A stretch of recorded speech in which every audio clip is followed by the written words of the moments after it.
Bonjour à toutes et à tous. Nous allons démarrer avec 2 minutes de retard ce conseil municipal. Je vais commencer par faire l'appel. Donc, Monsieur Pierre Van den Bogaard. Madame Valérie Cassintonnet a donné procuration à Madame Martine Bacon-Caby. Monsieur Marc Joly est absent. Il est absent, excusez. Il n'a pas pu mettre procuration. Madame Martine Bacon-Caby. Monsieur Franck Lambert. Présent. Madame Maud Ribera a donné procuration à Monsieur Pierre Van den Bogaard. Monsieur Alexandre Denko. Présent. Monsieur Éric Le Serre. Madame Kittril Delbert a donné procuration à Monsieur Éric Le Serre. Monsieur Thomas Chardin a donné procuration. Monsieur Jérôme Birpent a donné procuration à Monsieur Franck Lambert. Madame Stéphanie Castandet a donné procuration à Monsieur Alexandre Denko. Monsieur Gérard Bernard. Madame Sophie Diedrich, présente. Monsieur André de Poumerac de Masredon. Pardon, j'ai sorti tout le nom. Madame Brigitte Glise. Madame Isabelle Etcheverry. Monsieur Frédéric Daratz. Madame Élise Cougoureux. Madame Léa R. Monsieur Lionel Camblan a donné procuration à Monsieur Christophe Raillard. Madame Marie-Astrid Allaire. Alors, c'est très bien Marie-Astrid, mais je voulais dire que Sylvie Caillot a donné procuration, mais c'est de ma faute. Donc, Madame Caillot a donné procuration à Madame Allaire. Madame Allaire est donc bien présente. Monsieur Christophe Raillard. Madame Karine Quinault. Et Monsieur Jacques Verdier. Je vous propose de nommer, je fais passer d'une part la feuille de présence, si vous pouvez la signer, s'il vous plaît. Je vous propose également de nommer comme secrétaire de séance Monsieur André de Poumerac, s'il en est d'accord. Avant qu'on commence ce conseil municipal, je tenais à vous faire part de 2 points. Le premier, c'est que le conseil municipal de ce soir ne sera pas rediffusé parce qu'on a un problème technique, donc il ne pourra pas être diffusé en ligne. Je rappelle que c'est une mesure qu'on a mise en place au début de ce mandat, en 2020. C'était pour autant pas une obligation légale. On s'astreint cependant à pouvoir tous les diffuser, sauf que là, en l'occurrence, on a un problème technique, donc je tenais à vous en faire part avant. Ce n'est en aucun cas, j'espère que vous en êtes toutes et tous convaincus, une volonté de cacher nos débats, qui sont par ailleurs publics. Je note que 2 personnes sont là ce soir pour y assister également. On veillera bien évidemment pour les prochains conseils municipaux à ce que ce problème technique soit résolu. Donc je vous prie de m'excuser pour ce problème-là. Ils sont malgré tout enregistrés, bien évidemment. Donc comme ça, on pourra faire un bon procès-verbal par ailleurs qui retrace la nature de nos débats. Également, et avant de commencer ces délibérations, pour en avoir aussi discuté un petit peu avec Christophe à l'instant, c'était pas prémédité, on a effectivement eu un souci sur l'envoi des rapports d'activité. Donc en l'occurrence, les rapports d'activité concernant 2023, je le précise, concernant le camping Naturéo, concernant le golfe de Seignos, la salle des Bourdaines, les micro-crèches et les concessions de plage. Ce que je vous propose, c'est qu'on retire ces délibérations de l'ordre du jour. Elles seront reportées au prochain conseil municipal qui aura lieu d'ailleurs fin novembre. Le combien ? 25. Le 25 novembre. Donc je vous propose également de le noter. Voilà, on n'a pas pu... Alors elles ont été examinées, ces rapports d'activité ont été examinés, ils ont été examinés en commission d'administration générale, ils ont été examinés aussi en commission enfance et en commission tourisme vie associative pour ce qui est de la salle des Bourdaines notamment. A priori, ils ont été envoyés aux membres également de la commission administration générale en amont de cette commission, de la dite commission, par un mail du 7 octobre, j'ai vérifié. Cependant, il est vrai que ces rapports d'activité ont été versés au débat, ou en tout cas au dossier du conseil municipal tardivement. Donc pour qu'il n'y ait pas de contestation quant à l'exhaustivité des éléments qui sont transmis à ce conseil municipal, et pour par ailleurs montrer notre volonté d'agir en toute transparence sur la question, puisqu'en plus ces rapports d'activité ne sont pas foncièrement mauvais en l'occurrence, et certains maintenant impliquent des recettes supplémentaires pour la commune. Voilà, le tout c'est qu'on puisse les examiner dans un climat le plus apaisé possible. Est-ce que ça vous convient ? Oui. Christophe.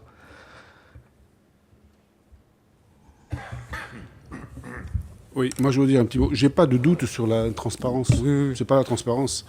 Moi, ce qui me gêne énormément, c'est l'inexactitude qu'on peut trouver, entre autres sur les rapports. Donc, je vais y revenir très rapidement, mais je crois que vraiment, il faut y faire attention. Je ne sais pas si vous les avez relus, ces options-là, mais quand on regarde, entre autres sur le rapport Naturéo, la phrase qui a été écrite, 300 000 € de dividendes ont été redistribués à des associés afin de contribuer au remboursement de leur investissement financier de départ. Alors, je sais pas, vous avez tous travaillé un petit peu. Je pense que tu sais ce que c'est qu'un dividende. Mais depuis quand les dividendes servent à rembourser des investissements? Alors, enfin, les dividendes, moi je vais me permettre de le dire très rapidement, hein, les dividendes, c'est des sommes versées à titre de revenus à des actionnaires par une personne morale. Donc en aucun cas, les dividendes servent à rembourser un capital. Le capital, vous l'avez à la fin quand on le revend. Mais on ne peut pas écrire des choses comme ça, surtout en disant que c'est la synthèse de ce que vous avez fait. Donc moi, ce que je demande, c'est qu'il y ait un vrai formalisme par rapport à ces rapports. Certes, c'est une contrainte, mais ça permet d'établir régulièrement, légitimement, donc, ces comptes rendus. Je crois que la responsabilité de ce contrôle t'incombe.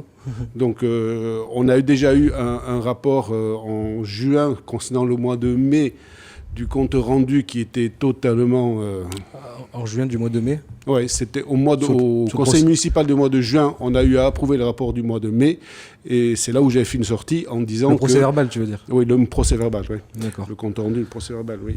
En disant que c'était simplement impensable qu'on ait un compte rendu de cette qualité-là, parce que c'était un verbatim qui ne tenait en rien, qui ne marchait pas, où il n'y avait pas de sujet, il n'y a pas de phrase, il n'y a pas de ponctuation, c'était n'importe quoi, excusez-moi, mais on ne peut pas rester là-dessus. Donc là, on retombe encore là-dessus cette deuxième fois.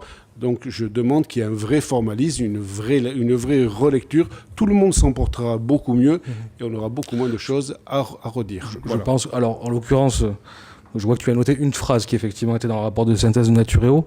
À vérifier, mais pour avoir lu le rapport de synthèse, je crois que c'est un copier-coller en l'occurrence du rapport de synthèse, puisque je crois que cette phrase est écrite, alors non pas par la commune, mais par Naturéo, dans le rapport qui nous a été rendu. On est d'accord, mais si c'est une ânnerie, on ne peut pas la mettre. J'entends bien, mais... C'est parce que c'est une...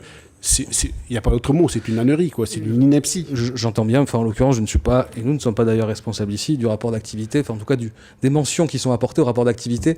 Non, mais quand on en fait la synthèse, on choisit les meilleurs morceaux, et celui-là, c'est un meilleur morceau à passer dans un bêtisier, mais pas ailleurs. Bon, je crois que les mots sont un peu forts. En tout cas, j'ai tâché. Ah non. Dire que des dividendes servent à rembourser un investissement, Marie à côté, c'est son boulot. Si on lui dit ça, elle va éclater de rire. Non, mais sur le fond de la question, en tout cas sur le fond de l'observation, je peux l'entendre. Mais en l'occurrence, je crois que c'est une phrase reprise du rapport d'activité du Naturéo. Quoi qu'il en soit, et si en l'occurrence j'annonce effectivement la suppression de l'ordre du jour de ces points-là, c'est parce qu'effectivement il y a eu une problématique en termes de transmission de ces rapports d'activité. Encore une fois, je tiens à le préciser, ces rapports d'activité ont été présentés en commission. Ils ont été tous envoyés le jeudi 7 octobre, en l'occurrence à Madame Caillot et Monsieur Camblen, qui sont membres de la commission finances. C'est pour ça d'ailleurs que je suis allé à ta rencontre juste avant ce conseil municipal pour savoir si vous les aviez bien reçus, parce que je ne savais pas si Madame Caillot en l'occurrence et Monsieur Camblen, vous avez fait communication de ces éléments, ce qui aurait permis justement d'avoir des débats approfondis sur le fond et non sur la forme des dossiers. Il semblerait que ce ne soit pas le cas, donc on repousse effectivement les délibérations.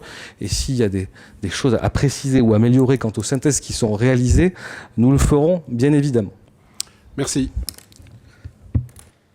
Donc, d'une part, est-ce qu'il y a des observations par rapport au procès verbal du dernier conseil municipal? Conseil en date du 23 septembre 2024. Non. Je vous propose donc de passer au vote. Qui est pour? Unanimité, je vous remercie.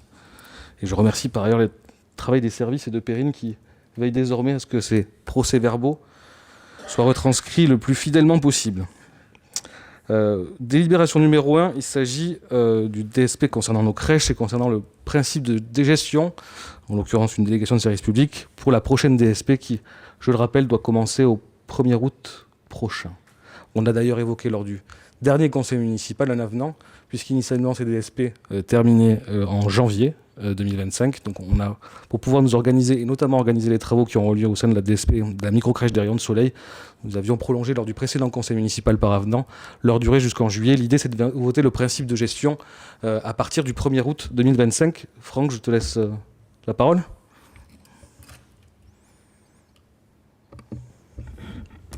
Merci et bonsoir à tous. Alors, ce projet de délibération a été présenté lors de la dernière commission éducation enfance jeunesse. Je vais essayer d'en faire une synthèse. D'abord, vous dire que compte tenu des besoins des familles et du projet d'agrandissement à venir de la microcrèche Les Rayons de Soleil, le conseil municipal avait délibéré en faveur d'une prolongation de la DSP, des DSP actuelles jusqu'au 31 juillet 2025, comme vient de le rappeler monsieur le maire. Cette prolongation vise à assurer la continuité du service tout en laissant le temps nécessaire pour organiser une nouvelle procédure de délégation. Après agrandissement de la microcrèche Les Rayons de Soleil, cette dernière deviendra une crèche et ne sera donc plus une microcrèche. L'île aux Câlins demeurera quant à elle une microcrèche. Le projet d'agrandissement de la microcrèche Les Rayons de Soleil est un élément essentiel à prendre en compte dans cette nouvelle délégation. Les travaux d'agrandissement, qui s'étendront sur toute l'année 2025, permettront d'augmenter la capacité de la crèche de 10 à 30 berceaux.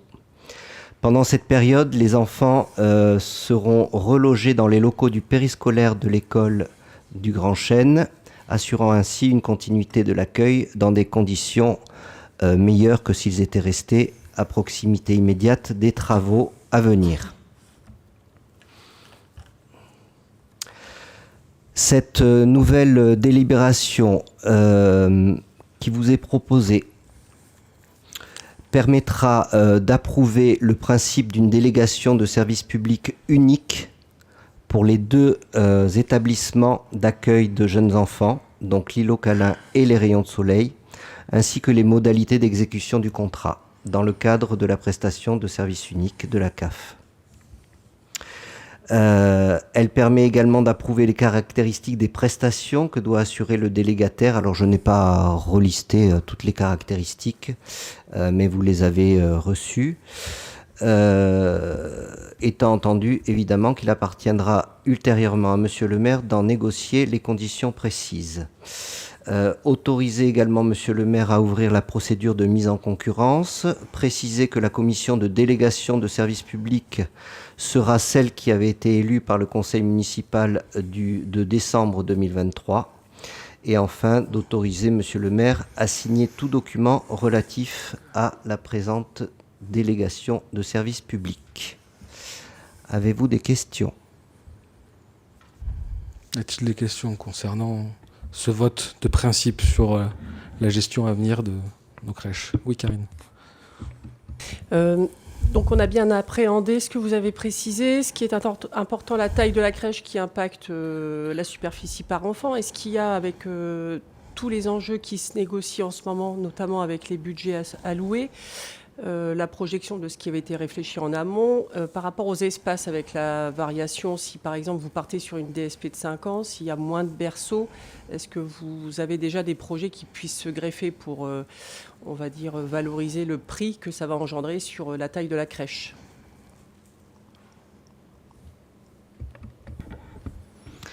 Alors, si j'ai bien compris la question, déjà une précision, c'est on partirait sur une DSP de 4 ans. En ce qui concerne la capacité, donc qui passerait de 10 à 30 berceaux, finalement on augmente notre capacité totale de 20 places en microcrèche, sachant que cette année encore, tout comme l'année dernière, nous avons entre 30 et 35 familles qui n'ont pas pu obtenir satisfaction. Donc personnellement, je ne vois pas du tout de problématique sur l'extension. Pour préciser, on a également un travail en cours et on aura l'occasion de le partager avec vous en commission, notamment avec un architecte pour pouvoir effectivement, comme ça a été dit, étendre la crèche des rayons de soleil. Que bien évidemment budgétairement et financièrement ceci fait partie si je puis dire du plan de charge et du plan d'investissement qui avait été prévu, et qu'en matière de fonctionnement justement le principe de la DSP doit nous empêcher, enfin en tout cas faire en sorte, puisque nous empêcher de ne pas assumer le fonctionnement direct de ces crèches, donc les coûts afférents. Cependant bien évidemment comme pour les crèches actuelles, il y a une subvention d'équilibre qui est versée par la commune, et celle-ci en tout cas le versement de celle-ci rentre largement dans les clous du budget communal. Pardon. J'avais pas parlé de problématique, c'était juste pour éclairer la population, puisque le conseil est toujours enregistré.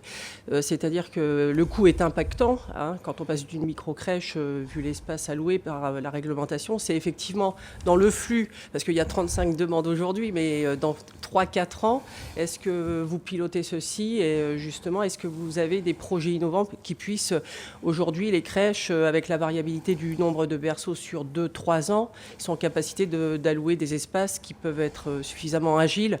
Je pense à des salles de prévention santé ou d'animation, que ça ne soit pas figé, pour valoriser justement l'investissement. Vas-y. Alors peut-être 2 éléments. Un premier élément pour dire que pour le moment, nous n'accueillons que des enfants de Seignos, donc de familles qui sont domiciliées ici. Donc dans l'éventualité où la crèche Les Rayons de Soleil à venir donc, et son extension ne ferait pas le plein, je pense qu'on pourrait envisager d'accueillir d'autres familles parce que c'est une politique aussi départementale et les structures de la petite enfance manquent cruellement sur tout le territoire. Donc ça c'est le premier élément. Et le deuxième élément, je rejoins la proposition effectivement d'ouvrir d'autres opportunités à cette extension. Oui. D'autant qu'en matière de médiation, vis-à-vis des parents, des jeunes parents, des jeunes enfants, on a également une action qui est déjà en cours au niveau de la commune. Il y a des journées parentalité qui sont organisées, des journées des familles. L'objectif, bien évidemment, c'est en parallèle de pouvoir développer cette politique dans ces locaux et dans d'autres locaux, puisque la journée parentalité, par exemple, dans la journée des familles en lieu au hall des sports, ça va de pair, effectivement. C'était dans ce sens, c'est-à-dire que les espaces, les salles communales manquant, c'est tout le sujet d'agrandir, c'était cette prévision d'avoir toutes les animations que vous faites sur la petite enfance et l'enfance, qu'elles puissent être en capacité. C'est une question ouverte. Merci. On retient l'idée. Très bien. Y a-t-il d'autres questions? Oui, pardon, Christophe. Quand on fait le ratio de mètres carrés là, que vous construisez, donc je crois 400... je ne sais plus combien, 460, 440, je ne sais plus, 440 mètres carrés. Il est recommandé donc, dans les recommandations de l'État donc, de faire à minima 7 mètres carrés et en général le maximum est autour de 10 mètres carrés. Nous on est à pas loin de 14-15 mètres carrés par enfant par rapport à la superficie donc, que vous annoncez. Ce qui va engendrer forcément des frais qui vont être bien plus élevés pour la construction de cette crèche. On peut estimer que c'est aux alentours d'1 million, que ça va revenir en environ 400 mètres carrés. Hein? Aujourd'hui, on est un petit peu moins. Dans le budget prévisionnel, je crois qu'on est autour de 800 000 euros, si je ne dis pas de bêtises. Mais qui peut évoluer parce que c'est à peu près 200 ou c'est à peu près 2500 mètres euros, 500 mètres. Pardon, 2000 à 2500 euros le mètre carré. C'est ce que ça coûte actuellement. Donc, effectivement, ça fait une grosse dépense pour la commune. Est-ce que la commune sera apte avec l'ensemble des dépenses donc, que vous envisagez l'école, le rachat de divers espaces, l'aménagement du penon, bon, tous ces espaces-là, la réfection des principales voies qui irriguent ces Seignos. Est-ce que ça passera dans notre budget ou est-ce qu'il peut y avoir des problèmes, sachant aussi que dans l'autre sens, il va y avoir des réductions de dotation de l'État, on le sait, ça va arriver, je pense que vous le savez, vous l'avez anticipé, et que les droits de mutation deviennent de plus en plus faibles. Je pense que ça aussi, vous avez dû le remarquer. Est-ce que dans votre projection, dans votre budget, vous pourrez assumer sans augmenter les impôts de la ville de Seignos ? Aujourd'hui, dans les projections actuelles, peut-être Pierre, si tu veux dire un mot, oui, bien évidemment, on a fléché ces investissements pour faire en sorte qu'ils soient supportables par le budget communal. Aujourd'hui, on a environ à peu près 2,5 millions d'excédents par an, à peu près en moyenne. Ça peut varier un petit peu selon les années. On a des recettes en plus qui arrivent. On a notamment, on en parlera lors du prochain conseil municipal, mais les concessions des plages sur lesquelles, par exemple, on a pu négocier des recettes supplémentaires. On a aussi délibéré, je sais que la mesure n'était pas partagée, mais sur notamment la surtaxe des résidences secondaires qui doit rapporter à peu près 400 000 euros pour la commune. L'idée aussi, c'est grâce à ces sommes-là, ces sommes nouvelles, de faire face aux éventuelles baisses qu'on pourrait avoir de nos dotations de l'État. Aujourd'hui, Aujourd'hui, quelles seront ces baisses? Je ne peux pas le dire parce que j'ai pas les chiffres. Le débat est en cours à l'Assemblée nationale et le sera bientôt au Sénat. J'ai cru comprendre dans ces débats-là, mais encore une fois, je ne peux pas, je n'ai pas de preuves ni de documents en question, que l'effort demandé serait demandé aux plus grosses collectivités. Est-ce que ce sera le cas ou pas? Je n'en sais rien non plus, on le verra. En tout cas, dans l'état actuel des choses, c'est des choses qui sont finançables, d'autant plus que voilà, on a une trésorerie qui est assez, une réserve qui est assez importante, en premier lieu. D'autre part, on a une vente, celle de la Falep, qui n'est pas encore rentrée dans le budget, qui va y rentrer prochainement également. Donc oui, aujourd'hui, notre budget nous permet de faire face à ces dépenses. Bien évidemment, de toute façon, le mandat prend fin dans un an et demi à peu près. On verra bien, il y aura des élections, on verra bien ce que celles-ci donneront. Mais ce que je veux dire par là, c'est qu'en tout cas, ce qui est budgété aujourd'hui dans le cadre de ce mandat-là est supportable par les finances communales. Pour le reste et pour la suite, nous avons du Penon qui va demander des évolutions, on est encore sur un certain nombre d'années, qui représentent près de 10-11 millions d'euros d'investissement. Les choses seront ajustées en fonction du budget, mais aujourd'hui, en tout cas, j'ai pas d'inquiétude sur la capacité de Seignos à faire face à ces investissements-là. Et simplement pour revenir à la crèche, préciser que on attend aussi des subventions. Au même titre que sur l'école, sur un projet à environ 7 millions d'euros, on attend, je l'espère, 1,5 million, peut-être un peu plus de subventions. Sur un projet comme la crèche, par exemple, on peut avoir des subventions de la part du département par rapport à la CAF aussi, notamment, qui est assez présente sur le sujet, qui, j'espère, nous amènera autour de 50% de financement de ce projet-là. Donc voilà, avec tous ces éléments-là, j'espère, et en tout cas, au regard des projections qu'on a réalisées, on sera en capacité de faire face. Pierre, je ne sais pas si tu veux dire un mot en particulier. Merci et bonsoir à tous. Non, je voulais simplement ajouter, je rejoins parfaitement de ce que vient de dire Monsieur le maire.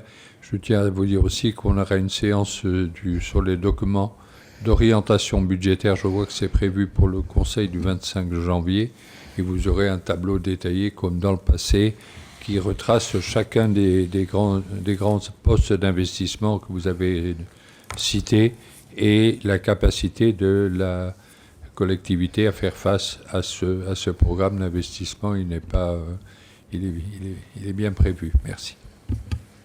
Ok. Oui, Franck.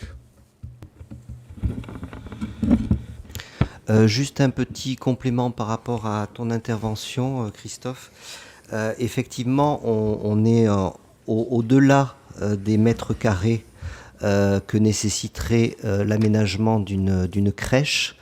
Ce qu'il faut savoir, c'est qu'en concertation avec les équipes de direction et le personnel des 2 micro-crèches, nous avons souhaité placer dans cette future crèche des salles supplémentaires qu'il n'y a pas forcément dans toutes les crèches, comme notamment une grande salle polyvalente qui sera mutualisée entre tous les espaces des rayons de soleil, mais qui pourrait être également utilisée par l'îlot Câlin, et également une salle qu'on appelle une salle salissante. C'est une salle dans laquelle les enfants peuvent s'adonner à des activités de jeux d'eau, de tripatouillage voilà.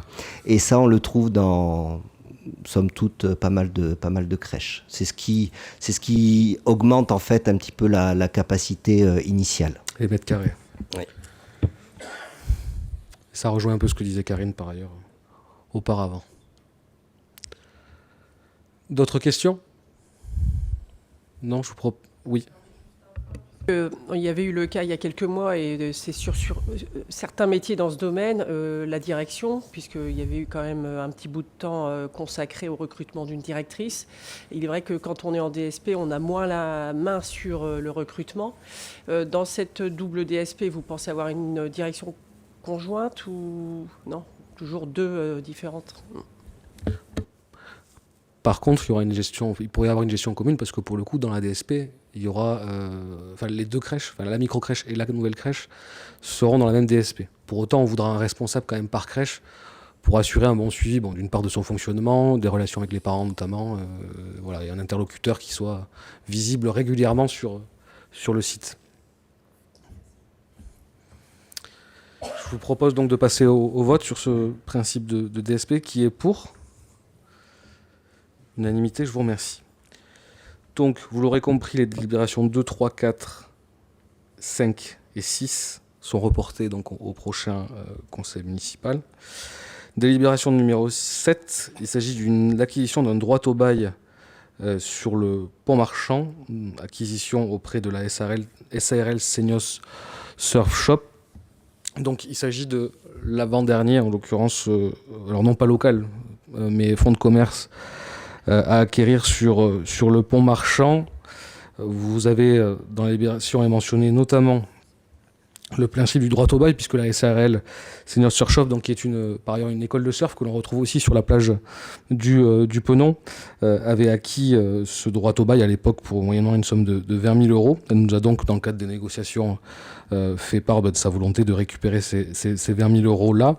Donc on est vraiment pour le coup sur le principe du droit au bail et non pas sur une cession, une résiliation en l'occurrence de bail comme ça a pu être le cas sur d'autres acquisitions récentes.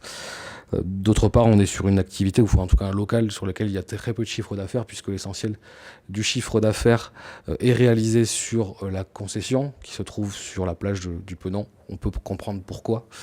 Donc en l'occurrence, les vendeurs, la SARL Surf Shop Seignos Surf Shop, a voulu partir sur ce principe du droit au bail, sachant que, et là c'est en prévision aussi d'une délibération à venir, alors non pas lors de ce conseil municipal, mais lors d'un prochain conseil municipal, l'objectif était aussi d'une part de pouvoir acquérir via ce droit au bail ce fonds de commerce là, et de leur céder un local qu'ils occupent déjà, qui se situe en dessous du local de l'ancienne poste, qu'on a par ailleurs cédé dans le cadre d'un autre échange sur le pont Marchand il y a quelques mois de cela, quelques délibérations de cela.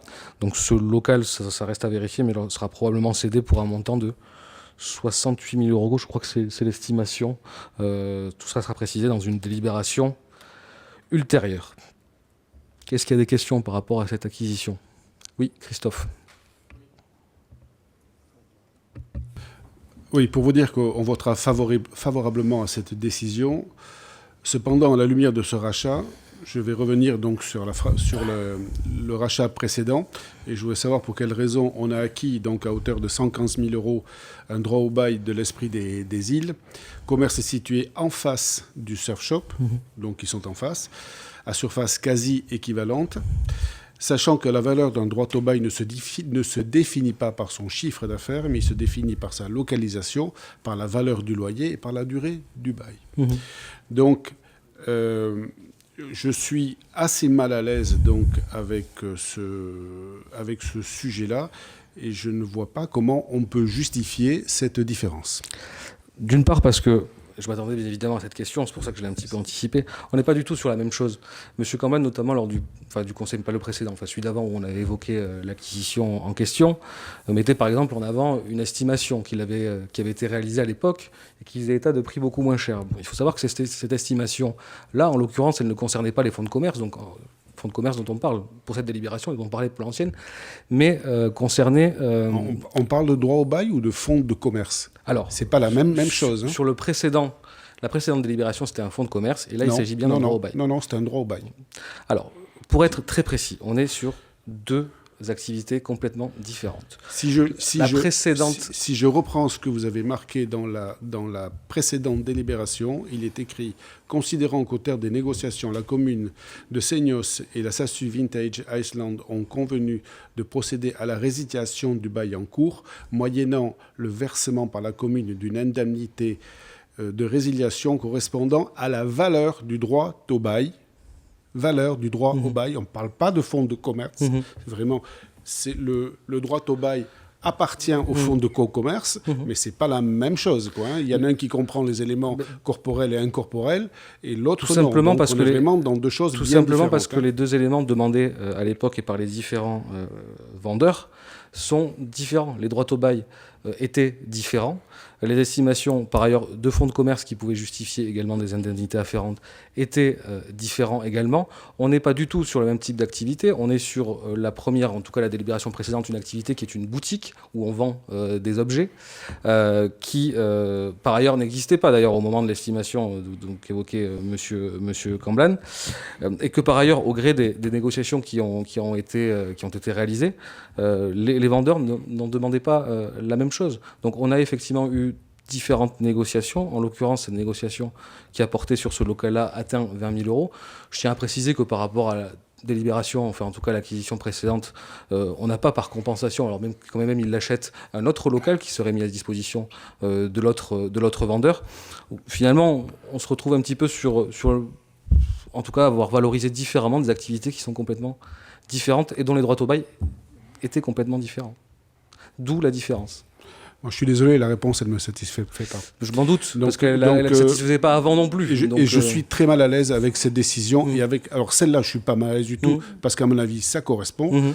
115 000 euros, ça correspond à un passage très important toute l'année, ce qui n'est pas du tout le cas du pont marchand. Donc pour moi, ça ne marche pas. Donc je ne vous cache pas, je le dis clairement au conseil municipal, nous on demandera un arbitrage auprès d'une autorité compétente par rapport à ces différences de loyer, ces différences de rachat qui ne nous paraissent pas du tout justifiées. Mais faites, vous l'avez annoncé la dernière fois, je vous le réannoncer cette fois-ci, et faites. Le risque c'est que vous puissiez mettre à mal tout le développement de ce projet, mais ça sera votre choix à vous. Non, on assumera. On assumera. Vous avez un risque de votre côté aussi, donc on prendra chacun nos responsabilités. Le risque, il n'est pas pour la commune, il n'est pas pour moi, il est pour la commune et pour les projets qu'elle souhaite porter. Donc si effectivement c'est l'os que vous souhaitez ronger dans les prochains mois... Non, je ronge pas d'os, mais pour moi, il n'y a pas... Ce n'est pas légitime, et même si on le basait sur le chiffre d'affaires, il faudrait que le chiffre d'affaires soit 6 fois supérieur d'un côté à l'autre. Pour un endroit, si. C'est des ratios qui sont complètement différents. Si vous dites que d'un côté c'est 115 000 et 20 000, et un qui a été racheté, l'Esprit des Îles a été racheté en 2020 pour être revendu en 2023. On est bien d'accord là-dessus, mais on n'a jamais su la valeur d'achat de l'Esprit des Îles. Jamais, on l'a su. Par contre là, vous le mettez en avant pour arriver à justifier le nouveau rachat, disant que vous le rachetez au même prix auquel il a acheté lui en 2018. Donc ça pose un vrai souci. On était encore une fois sur des négociations complètement différentes et qui ont été partagées avec l'ensemble des élus ici présents. On parle de droit au bail, on ne parle pas de négociations différentes. On est accompagné sur ces différentes sessions acquisitions par un avocat dont le nom est mentionné dans la délibération. Il s'agit de Maître... Pas dans celle-là. Maître Besse. Pas dans celle-là. Dans toutes. Dans celle-là. Dans laquelle, celle-là? Celle celle qu'on est en train de valider. Oui, Maître Besse, c'est marqué, vous l'avez. Si, c'est marqué. On est au cabinet d'avocats dans le considérant numéro 4. Donc on est accompagné à chaque fois par un avocat qui effectivement nous accompagne dans ces différentes acquisitions. Effectivement, c'est pas évident parce que vous aurez remarqué, il y en a beaucoup à faire. C'est pas évident parce qu'on a plein d'interlocuteurs. Il faut à la fois acheter les murs, il faut acheter les fonds ou les droits au bail. C'est effectivement une complexité juridique qui est assez importante. Pour un temps, on s'y attelle d'ailleurs plutôt avec succès, jusque-là. Voilà, libre à vous de considérer que celle précédente est suspicieuse, et vous ne la trouvez suspicieuse pour la bonne et simple raison que vous projetez sur une personne qui éventuellement nous aurait soutenu à l'occasion des élections, enfin sur des choses qui sont complètement... C'est ce qui a été dit. Laissons à chacun la responsabilité des propos qu'il expose. Oui. Ce ne sont pas les miens, en l'occurrence, oui, en tout cas, vous ne pouvez pas me les attribuer. En tout cas, c'est les propos de celui qui assez largement vous représente et parle au nom de ce groupe. Si j'ai un avis qui est différent, vous aurez un avis différent, ça ne vous inquiétez pas. Je ne l'ai pas entendu très souvent, l'avis différent. Pourtant. Même sur les propos les plus durs. Pourtant. J'en reviens à ce que je disais. Je n'ai pas d'éléments probants qui me permettent d'expliquer pour quelle raison on achète un 20 000 et l'autre 115 000. Maintenant, vous ne voulez pas nous les donner, ça c'est autre chose. Si vous voulez, moi je sais pas que je ne veux pas vous les donner. Si. C'est chaque délibération et chaque négociation a fait l'objet d'une négociation. Encore une fois, très précisément, vous ne focalisez que sur cette acquisition-là. Alors que des négociations, il y en a eu plusieurs. Des acquisitions de fonds de on commerce. se justifie. Vous justifiez celle-là de manière claire par l'achat qui était de 20 000 euros de 4 ans plus tôt, 5 ans. Plus tôt, et on le rachète en 2024, 2018, 2027, ça fait même 6 ans. 6 ans, il a acheté 20 000, on lui rachète 20 000. C'est parfait. Moi, ça me va. Mais l'autre, on n'a aucune explication. Encore une fois, que vous trouviez cela trop cher, je peux l'entendre. Non, mais on n'a pas d'explication. Encore une fois, bizarrement, c'est le seul que vous trouvez trop cher. Pourtant, on en a acheté des plus chers que ça. C'est le seul que vous trouvez trop cher. À chaque acquisition a fait l'objet de négociations propres avec chacun des vendeurs. Elles ont été plus ou moins ardues. On est tombé plus ou moins facilement sur des chiffres. Encore une fois, vous ne focalisez que sur une délibération et que sur une seule acquisition. Alors si vous voulez faire preuve auprès des autorités compétentes, il fallait par exemple saisir le contrôle de légalité de la préfecture. Je ne sais pas si vous l'avez fait. En tout cas, moi j'ai jamais eu un retour de la préfecture sur le sujet. Donc, ou alors encore une fois, vous allez aller devant le tribunal administratif. Et donc là, et je reprends les mots de votre colistier, ça va être les grandes choses, prise illégale d'intérêt ou favoritisme ou que sais-je encore. Donc si effectivement vous voulez partir vers ce jeu-là, faites-le. Je ne peux pas vous en empêcher. Vous êtes en train de broder sur ce que j'ai dit. Je répète ce que j'ai dit. Je ne brode pas, je répète vos propos. Moi, je répète ce que j'ai dit. Je veux un arbitrage. Je ne veux pas autre chose. D'accord ? Un arbitrage sur quoi ? Sur pour quelle raison on en achète un 115 000 sans explication et un autre pour quelle raison on l'achète 20 000 avec l'explication. Parce que tout simplement... Pourquoi vous donnez des explications d'un côté et pas de l'autre ? Mais l'explication, elle est claire. Là-dessus, on avait un droit au bail effectivement à 20 000 euros qui avait été acquis 20 000 euros à l'époque.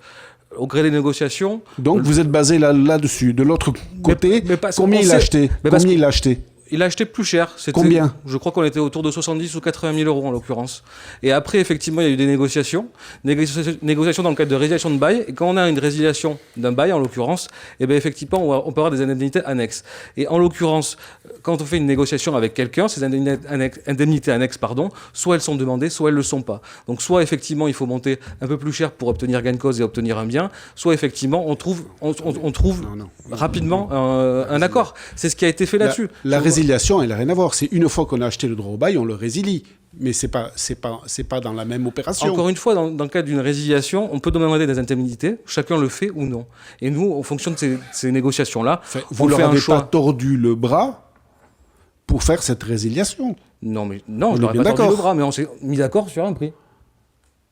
Oui, mais on ne sait pas pourquoi vous avez acheté un 20 et l'autre 115. Mais parce que, encore une fois, nous ne sommes pas sur les mêmes locaux. Vous partez du principe, mais c'est la même dimension, on est sur des locaux. On est sur des locaux qui, à 10 mètres carrés, sont identiques. Mais je suis d'accord, mais la différence, c'est positionnés exactement au même endroit. Mais très bien.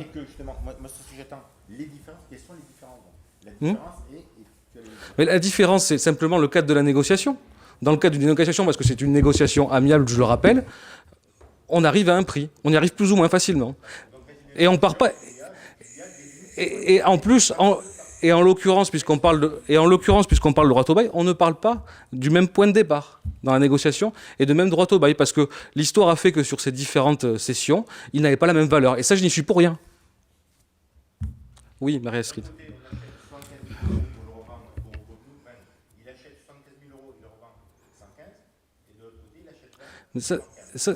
Oui, mais c'est encore une fois dans le cadre des négociations qui ont eu lieu. Parce qu'au bout d'un moment, on a un projet qu'il faut avancer. Est-ce que véritablement ce projet du Penon, on en parle depuis 20 ans ou 30 ans. Est-ce que réellement il faut, et ça fait partie de la réflexion, est-ce qu'il faut se heurter et finalement mettre à mal ce projet et complètement l'arrêter pour une seule acquisition pour laquelle, si on ne l'a pas, on ne peut tout simplement pas avancer. Alors ça veut dire quoi ? Qu'on aurait pu l'acheter 20 000 euros moins cher et qu'il aurait fallu attendre 3 ans ou 4 ans pour que le juge des expropriations se prononce. Très sincèrement, c'est de ça qu'on parle aujourd'hui. C'est de ça qu'on parle. On a jugé qu'il fallait faire un effort supplémentaire pour pouvoir faire avancer le projet, tout simplement. Non mais, encore une fois, le point de départ n'est pas le même. On serait parti de 20 000 pour arriver à 115 000, j'aurais compris. Sauf qu'en l'occurrence, c'est pas le cas. Et je viens de vous le dire. Oui, Marie-Astrid. Juste, ce qu'on demande, c'est un petit peu plus de transparence. Mais je viens tout simplement de vous le dire. Un droit au bail ou un fonds de commerce a une valeur. Avec les bilans, on peut les avoir. Alors effectivement, il s'agit de l'activité, du chiffre d'affaires, de la durée, etc. Mais juste si on avait eu ça, déjà, on connaîtrait la valeur des fonds. Et justement, là, on verrait quelles ont été les indemnités à côté, finalement, négociées. Mais c'est pas au vendeur de négocier son prix. C'est pas comme ça que ça fonctionne. C'est trop facile. Pour négocier, il faut un vendeur, il faut un acquéreur. Oui, mais ça a quand même une valeur. Je suis d'accord, mais Faut justement, pas non plus, et encore une fois, si on parle même de chiffre d'affaires, puisque vous l'évoquiez par ailleurs au-delà du droit au bail, on n'est Et pas du résultat, de l'activité. Même si en général les calculs se font plus sur le chiffre d'affaires que sur le résultat. Enfin, en tout cas, jusque-là, c'est Il faut comme que ce ça soit rentable. qu'on a fonctionné. J'entends bien. Là, en l'occurrence, on ne parle pas du tout sur la même chose. Là, en l'occurrence, en tout cas sur la SASU Vintage, on était sur un chiffre d'affaires qui était d'ailleurs plus important que celui de l'école de surf et qui était entièrement réalisé sur le local. Je sais pas Pourquoi c'est dommage. Ce que je ne comprends pas, moi, c'est pourquoi tant de suspicions sur ce local en particulier par rapport aux autres. Alors même qu'on a procédé aux mêmes méthodes de négociation pour tous, on n'est pas forcément arrivé au même prix de fait, parce qu'on valorise les choses différemment, parce que les chiffres d'affaires et les activités sont différentes. Mais je ne comprends pas pourquoi vous focalisez uniquement sur ce bien-là. C'est une question qui m'interroge, alors que vous avez eu l'ensemble des éléments et les mêmes éléments pour l'ensemble des acquisitions qu'on a réalisées depuis le début de ce mandat.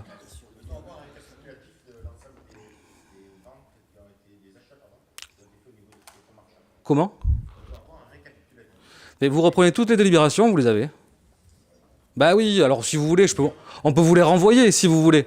Mais si vous reprenez toutes les délibérations qui sont à la disposition de tout le monde dans ce document, dans cette K-box-là, vous avez tous les prix. On les a tous délibérés.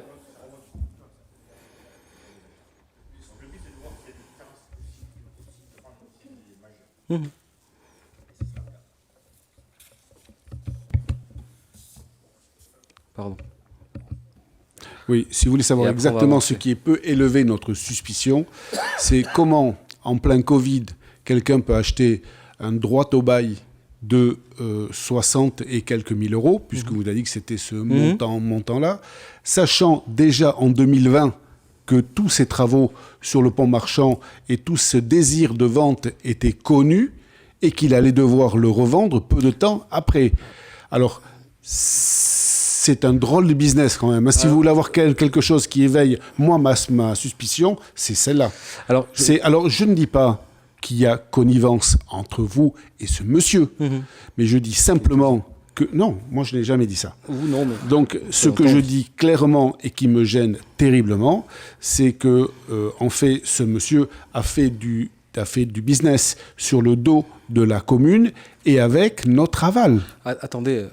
En l'occurrence, quand ce monsieur a acheté ce local, enfin en tout cas l'exploitation de ce local, moi j'y suis pour rien. Hein.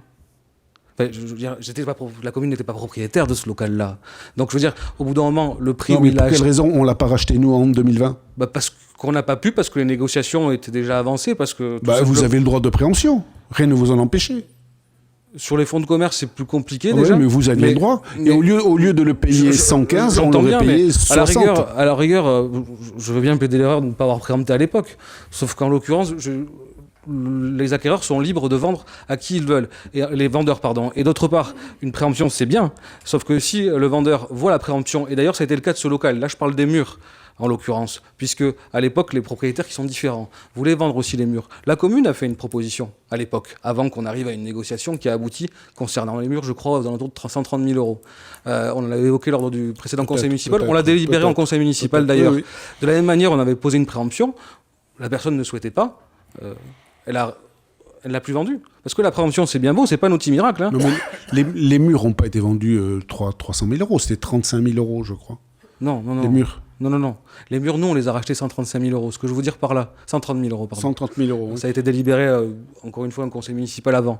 De la même manière, on avait fait une première offre à l'époque, au moment où la personne voulait vendre les murs. On avait opposé le droit de préemption. La personne s'était retirée. Après, elle est revenue et on a pu discuter. Mais en l'occurrence, une préemption ne peut se faire que si la personne est toujours vendeuse. Si elle retire un bien à la vente, il n'y a plus de préemption. Bah non. Oui, mais quel intérêt elle a à garder il n'y en a pas. Vous savez très bien que le temps dans le cas de cette négo, le temps joue pour nous. Il ne joue pas contre nous. j'entends bien, sauf que parfois, et c'est ce que j'ai dit auparavant, si on veut que le projet avance, il faut savoir consortir à quelques efforts. Alors bien évidemment, ces efforts doivent être mesurés, je suis d'accord avec vous. Il ne s'agit pas d'acheter quelque chose à 500 000 euros qui en vaut 250 000. Mais par contre, l'effort ou l'accélération du projet, si ça se joue à 10 ou 20 000 euros, moi je suis prêt à le faire, et on l'a fait d'ailleurs pour d'autres locaux que celui-ci. Pourquoi ? Parce que sinon, qu'est-ce que c'est la démarche ? C'est quoi la démarche sinon ? C'est une expropriation. Pour une expropriation, vous savez ce qu'il faut faire ? Probablement. Il faut d'abord faire une DUP, une déclaration d'utilité publique. Pardon. Donc ça, c'est déjà un dossier à monter en mairie. Le monter, ça prend 6 mois, 1 an. Ensuite, ce dossier de DUP, il faut le soumettre au service de l'État pour validation. Ça nous prend 6 mois, 1 an d'instruction supplémentaire. Une fois qu'on a obtenu cette DUP, il faut saisir le juge des expropriations. Ça, rien que le juge, l'estimation, plus la décision du juge, on en a encore pour 1 an. Et en plus, après, si la personne n'est toujours pas d'accord sur le prix en question, elle peut faire appel et on en prend encore probablement pour 1 an. Donc en gros, ça nous amène au moins à 4-5 ans. On a fait le choix, effectivement, et ça n'avait pas été votre choix à l'époque, d'essayer de valoriser, de faire des efforts pour accélérer le processus parce qu'on pense que cette station a besoin d'être rénovée le plus rapidement possible. Vous pouvez m'en vouloir pour cela, très bien. Pour autant, jusque-là, vous n'avez rien dit et je ne sais pas, sur cette délibération en particulier, vous faites une fixette. Donc très bien, on ne parle pas de 20 000 euros, on parle de 50 000 euros. Non, mais parce que... Mais si, d'un côté, on rachète au prix auquel il... Après, bon, je crois très sincèrement qu'on ne se mettra pas d'accord sur la question. Non, ce que je retiens quand même, c'est que vous validiez cette délibération. Ça fait, oui, tout à fait, clairement. Ben, je vous en remercie. On délibère, je pense que chacun s'est exprimé sur la question. Je vous propose de passer au vote. Qui est pour ? Unanimité, je vous remercie. Délibération suivante. Il s'agit également d'une acquisition. Alors, en l'occurrence, l'acquisition, on l'a déjà délibérée ensemble. Il s'agit simplement, cette fois-ci, de délibérer le portage de cette acquisition par le PFL. Alors, je sais bien que vous n'êtes pas d'accord avec cette acquisition, puisque vous l'aviez exprimé à l'époque. Cependant, il ne s'agit pas de délibérer sur le principe de l'acquisition, mais bien de son portage par le PFL pour une durée de 4 ans, on pêche 15% chaque année, et le reliquat restant la dernière année.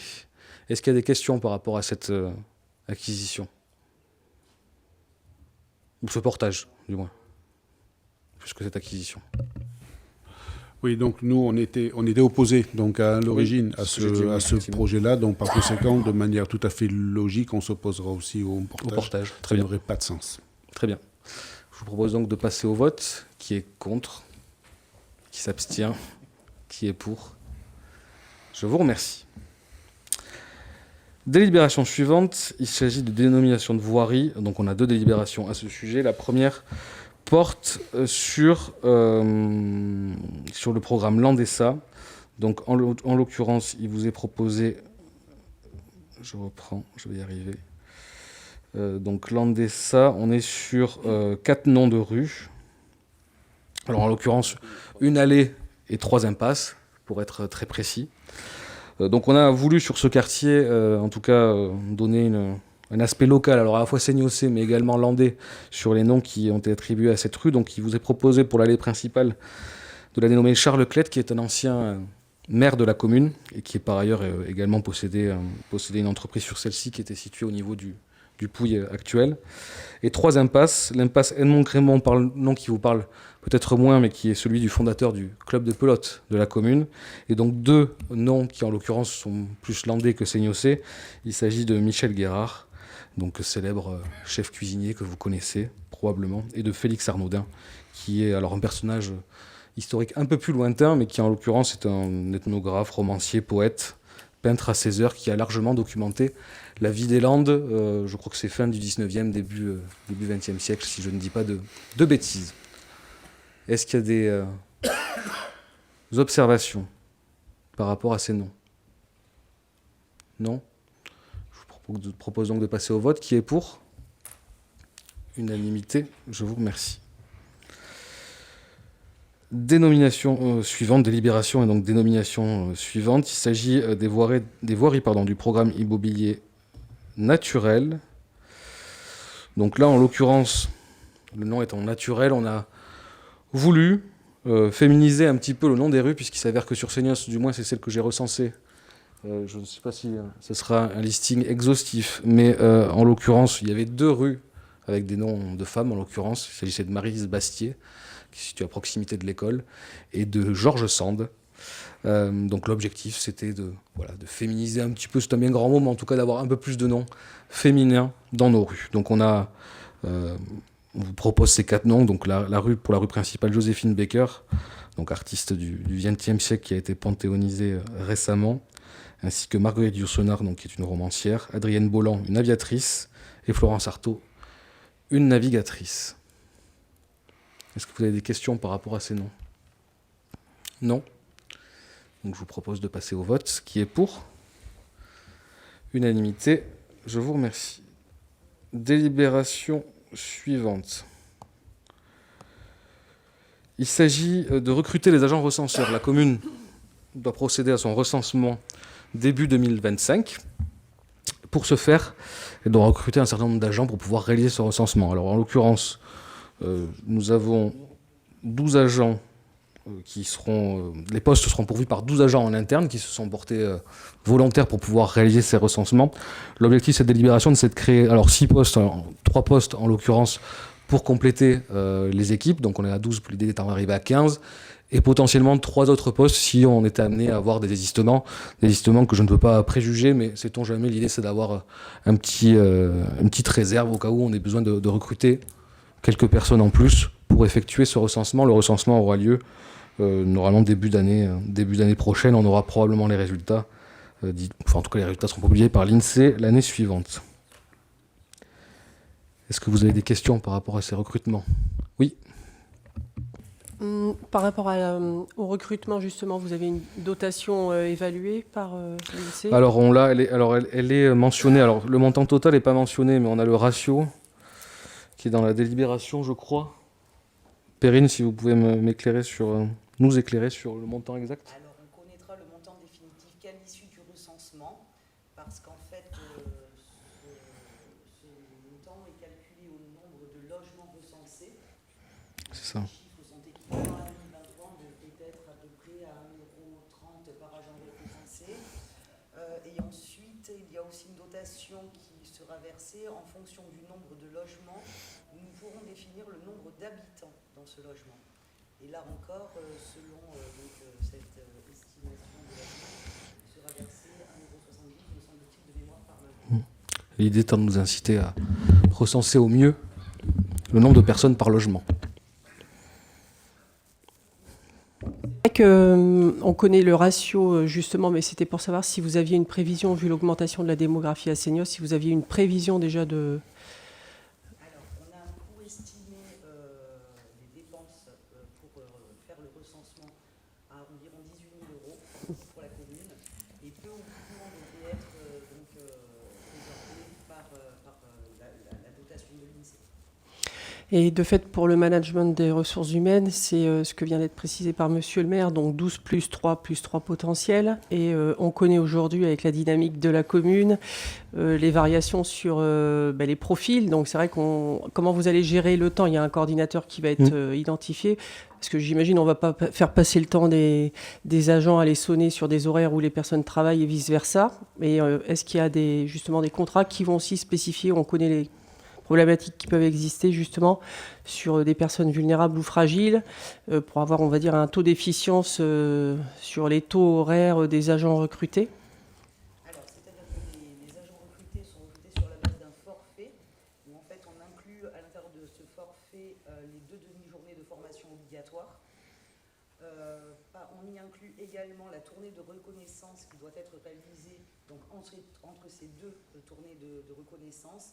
Et ensuite, sur la réhabilitation du recensement à proprement parler, on ne fixera pas d'horaire défini, laissant justement libre cours aux agents recenseurs de pouvoir démarcher et de pouvoir éventuellement plus facilement rencontrer les personnes à leur domicile au moment le plus opportun.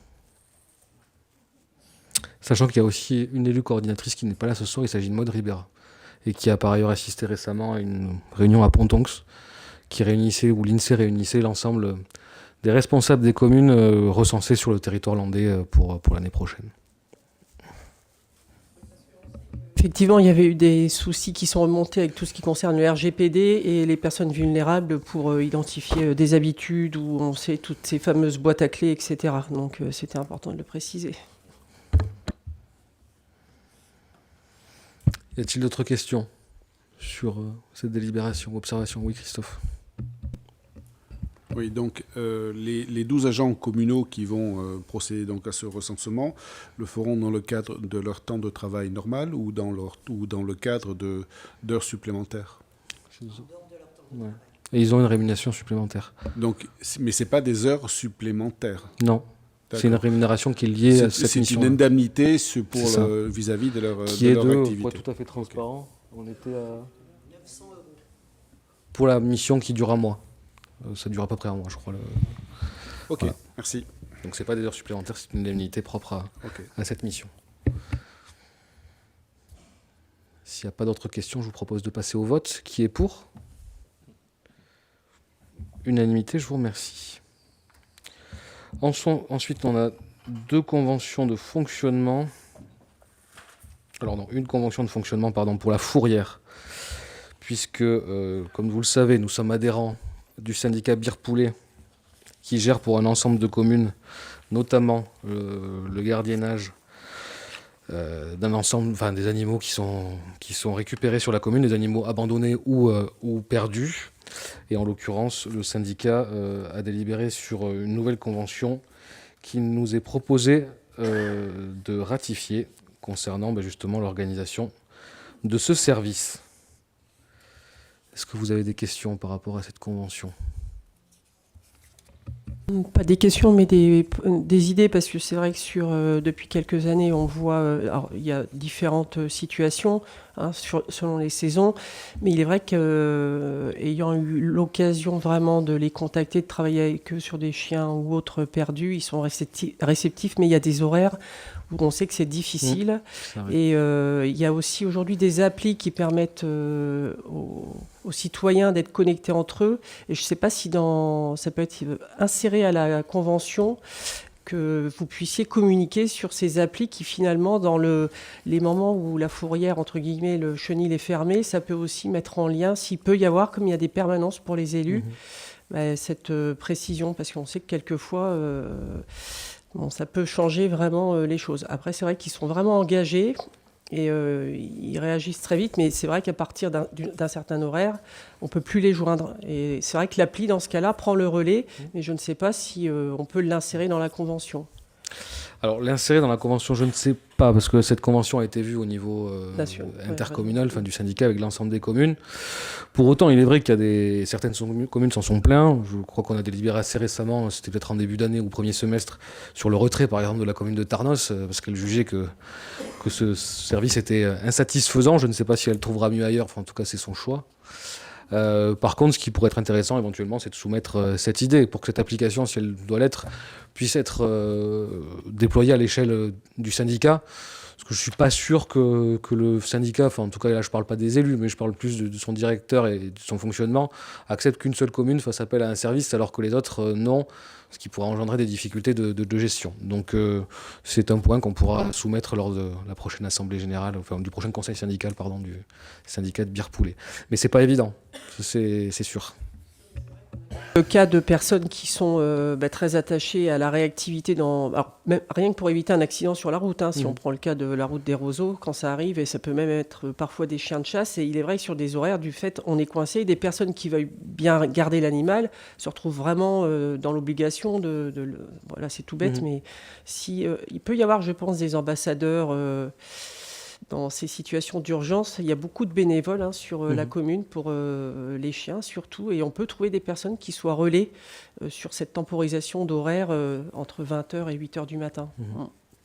On va essayer de proposer peut-être cette option. Je suis preneur du nom de cette application, par ailleurs je ne la connais pas. Est-ce qu'il y a d'autres observations ou questions? Non?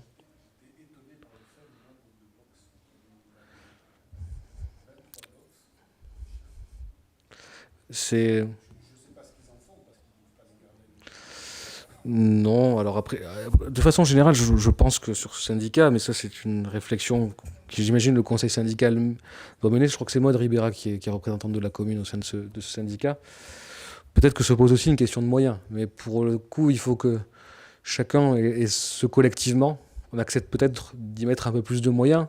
Moi, je ne suis pas fermé à la discussion. Il y a de nombre de syndicats où on a vu, souvent à raison, nos contributions augmenter. Je pense aux SDIS, par exemple, ou les chiens dangereux, oui. Alors, les chiens dangereux, ça rentre dans une catégorie différente et puis dans une procédure différente. Il y a des arrêtés qui peuvent être pris alors soit par le maire. Déjà, alors il y a une analyse comportementale et après, une fois que celle-ci est définie et si le chien est jugé effectivement dangereux, voilà, on passe à l'étape supérieure, si je puis dire, ce qui ne ravit personne, mais il y a des moments où on n'a pas le choix. Donc,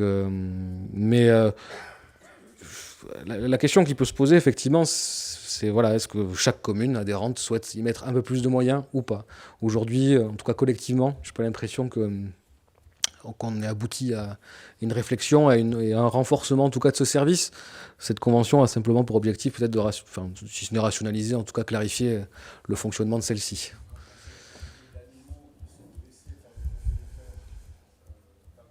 Mmh.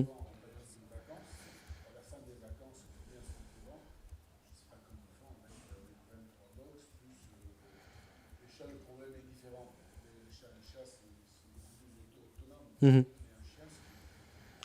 C'est compliqué. Après, le chat, ça pose un autre problème, c'est plus la prolifération. Parce qu'en l'occurrence, les chats qui deviennent un petit peu sauvages, enfin, on peut avoir dans des quartiers des problématiques assez importantes parce qu'il y a trop de chats. Donc ça aussi, d'ailleurs, on aura peut-être l'occasion de l'évoquer un peu plus tard dans une autre délibération, parce que se pose la question, notamment, et l'association L'Abri, qui nous accompagne dans cette mission sur la commune, d'une accélération un petit peu du processus de capture et de castration de certains animaux. Parce qu'aujourd'hui, on fait face, pas qu'à Seignos, mais de façon générale sur le territoire, à une prolifération de ces animaux et ça peut devenir compliqué parfois. Je vous propose de passer au vote. Qui est pour? Unanimité, je vous remercie. Délibération suivante. Il s'agit de l'adhésion de la commune à une mission de sensibilisation aux conduites addictives proposée par le CDG 40. Donc l'objectif, vous avez la convention jointe, c'est pouvoir définir notamment les modalités d'intervention du CDG sur cette thématique. Et vous aurez probablement remarqué en parcourant la délibération qu'il s'agit notamment de l'organisation de 8 sessions de sensibilisation de 2 heures, comprenant 15 agents chacune, celle-ci étant d'ailleurs d'ores et déjà fixée. Vous les avez dans la convention, c'est le 5 décembre et le 9 janvier prochain. Et il y a plusieurs sessions par jour. Donc il s'agit de sensibilisation assez problématiques et de la manière dont on les appréhende si on les rencontre soi-même ou avec un de ses collègues au travail. Des questions ? Non. Je vous propose de passer au vote. Qui est pour? Unanimité, je vous remercie. Et dernière délibération. Pardon. Ah pardon, je n'ai pas vu Karine. Il est vrai que vous nous aviez évoqué il y a quelque temps justement l'intervention du CDG dans un programme qualité de vie au travail. Mais ça avait été voté et validé. Est-ce qu'il est en cours de déploiement puisque ça a un lien avec cette démarche? Alors, on a délivré une convention en ce sens? Oui, il y a quelques temps, le CDG 40 devait intervenir pour mettre en place la qualité de vie au travail. Je propose, je vais recueillir les éléments, on pourra vous le préciser lors du prochain conseil municipal. Merci. Et éventuellement, si vous avez la convention afférente, enfin, en tout cas, on pourra vous dire ce qui a été mis en place. Sur la dernière délibération, du coup, il s'agit des délégations de compétences du conseil municipal au maire. Donc il s'agit de modifier son article 4, et ce afin de l'assouplir, si je puis dire, notamment dans le cadre, alors de façon générale, mais plus particulièrement dans le cadre des travaux de l'école, qui sont des travaux assez lourds, où on a parfois nécessité de prendre des avenants pour ajuster les marchés de travaux. Alors ça peut être à la baisse ou ça peut être à la hausse. On avait convenu, lors de la dernière délibération en la matière qui date du 12 février 2024, d'une version plus restrictive que le texte existant, Et vous en avez notamment les mentions au début du délibéré, enfin de cette délibération, du texte de cette délibération. L'objectif, c'est d'y apporter une version un peu plus souple pour être un peu plus souple sur ces amendements, parce que parfois, il faut attendre 1 mois ou 2 mois pour le conseil municipal pour pouvoir le valider, sachant que pour que les travaux puissent se dérouler sereinement et surtout dans le temps imparti, parfois il y a nécessité de prendre ces avenants plus rapidement. Pour autant, ça ne veut pas dire que je suis autorisé à faire n'importe quoi, puisque ces avenants se font forcément dans le cadre du budget qui a été voté, et que ces avenants font forcément aussi l'objet d'une publication et d'une communication dans le dossier du conseil municipal que vous recevez. Donc voilà, il vous est proposé de faire cette modification pour un peu plus d'assouplissement. Est-ce que vous avez une question par rapport à celle-ci? Non? Donc je vous propose de passer au vote. Qui est pour? Unanimité, je vous remercie. Donc c'est la fin de ce conseil municipal. Je vous remercie pour votre présence. Le prochain aura lieu le lundi 25 novembre. Oui, Christophe?